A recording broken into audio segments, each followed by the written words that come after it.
As the conflict between Ukraine and Russia began to escalate in the past few weeks, many were skeptical that Vladimir Putin would actually invade the country. I was one of those skeptical individuals.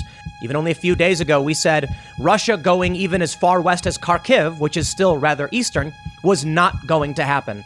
And now we know we were wrong. Russia has staged a full-scale invasion of the country. And the latest update is that Russian forces have taken the Chernobyl nuclear disaster site. In response to the invasion, we are seeing severe sanctions on Russia from the West, from the US and the UK. And I feel I must say we are now facing a very real prospect for World War III. We have not been as close as we are to a full-scale international conflict as we are now.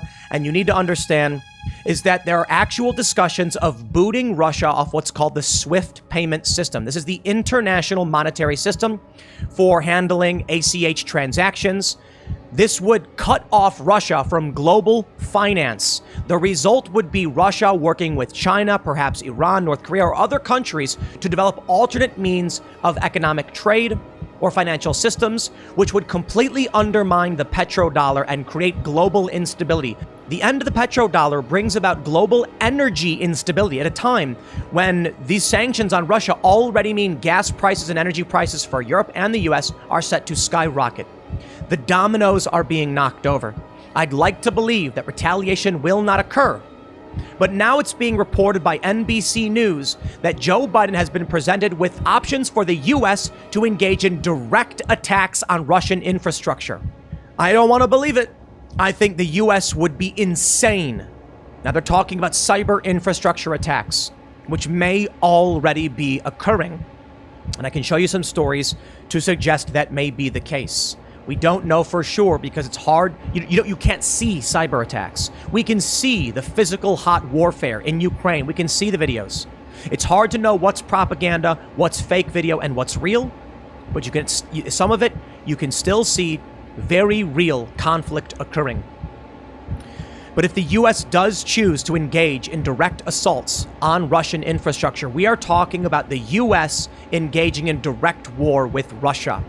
If European nations and the US do cut off Russia from SWIFT, they go to China. China gets their back. China is already pressing on Taiwan right now. China is ready, willing, and able to go and take Taiwan. And that means the US gets cut off from silicon chips, computer technology. We will be seriously harmed by this. I pray that it does not escalate beyond as bad as it's getting right now, but you need to understand Russia moving into Ukraine. This is not like Middle Eastern conflict. This is not like Israel and Palestine. This is Russia, a nuclear power. Cutting off Russia means Russia now goes to work with the adversaries of the US. In the latest news, NBC is reporting that Joe Biden has been presented with options for massive cyber attacks against Russia. The options presented included disrupting the internet across Russia, shutting off power, and stopping trains in their tracks. The idea that the US would engage in direct attacks on Russian infrastructure, to me, is psychotic. It is a death wish. If the US were to retaliate directly in any way, it would be an act of war against Russia. Vladimir Putin has already warned anyone who interferes will face repercussions never before seen in history, with many believing that was a nuclear threat.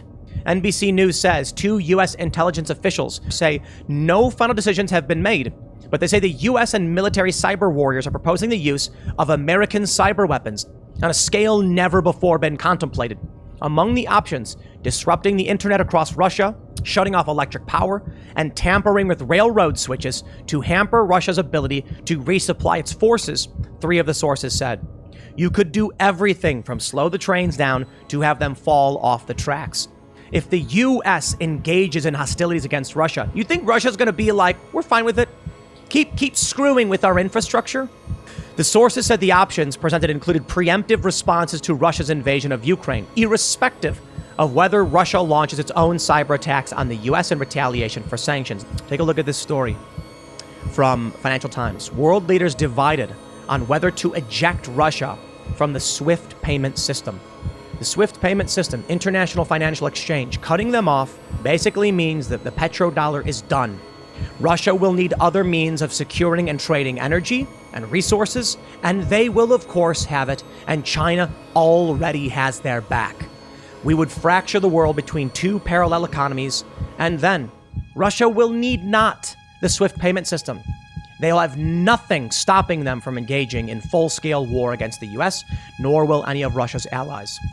Boris Johnson pushes very hard for the move, while Germany warns against a head of emergency EU meeting. Financial Times reports Western leaders are split on whether Russia should be ejected from the SWIFT international payment system, a move that could deliver a heavy blow to the country's banks and its ability to trade beyond its borders. Do you not think that Russia is prepared for this? It is naive. If they cut off Russia from SWIFT, then Putin says, so be it, we're off the leash. And with reports that the US has prepared retaliation against Russian infrastructure, private organizations operating in the shadows will take credit for attacks against Russia, and the US will disavow all knowledge to avoid direct declarations of war. Do you think Russia is stupid? If they get hit by a cyber attack, are they just going to go, oh, it must be rogue third parties? But do you think these other countries are stupid? And they're going to be like, must have been a random attack. Must be just pirates. We can try and feign ignorance all we want. But the reality is, when world war starts, all that matters is whoever has the ability to end it does. And that won't come until there's widespread death and destruction.